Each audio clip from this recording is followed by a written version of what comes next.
Viens ici, écoute-moi. Salut, c'est Maude, j'espère que vous allez bien. Cette semaine, comme vous avez peut-être pu vous en douter avec l'introduction, on va parler de l'impératif. L'impératif que vous allez utiliser dans vos dialogues afin que ces derniers puissent être justes. Et donc on va voir les fautes à éviter pour bien utiliser l'impératif lors de vos dialogues. Bien entendu, pour ce tuto, on va surtout utiliser le tableau blanc comme vous avez l'habitude à présent.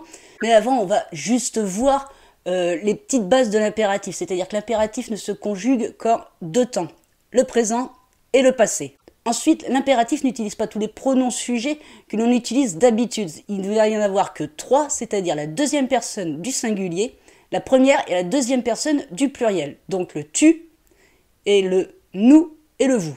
Alors l'impératif, comment se forme-t-il?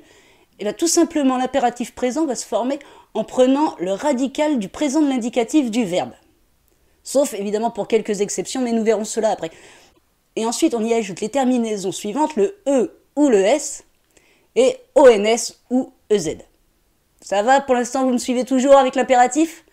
Eh bien, on continue. Alors maintenant, avec le tableau blanc, on va voir la place du pronom à l'impératif.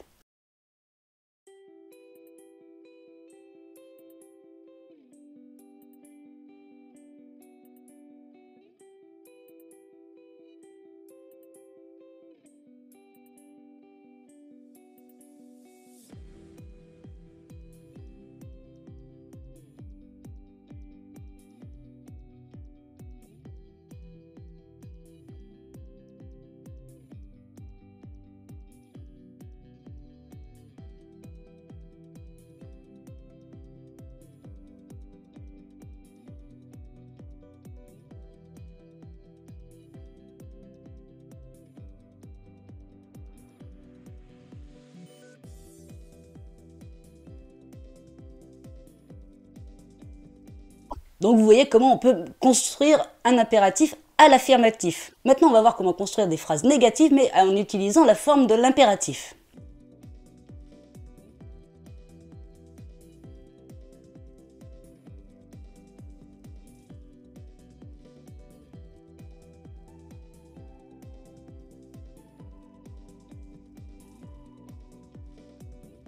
Donc voilà pour la forme assez simple d'une impératif, mais sous forme négative.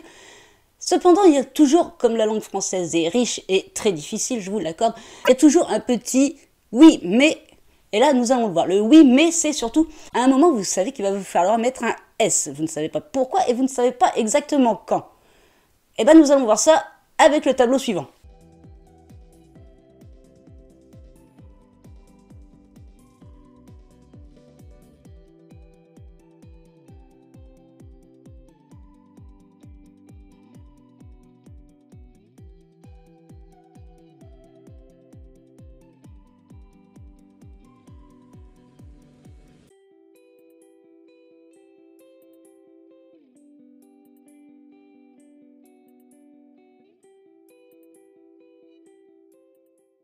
Donc là, je vois que vous allez sans doute me demander pourquoi il faut mettre un S sur les verbes du premier groupe qui finissent par en ER et donc qui ont une terminaison en E. Il y a le mot en ou Y derrière, tout simplement pour une question de sonorité.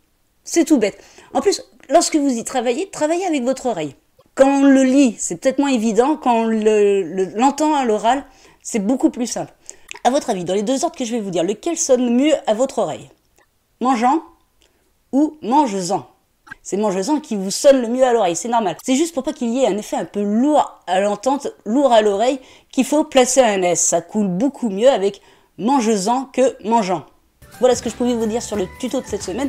Je vous retrouve la semaine prochaine pour un nouveau tutoriel. En attendant, je vous souhaite bonne écriture à toutes et à tous et prenez soin de vous.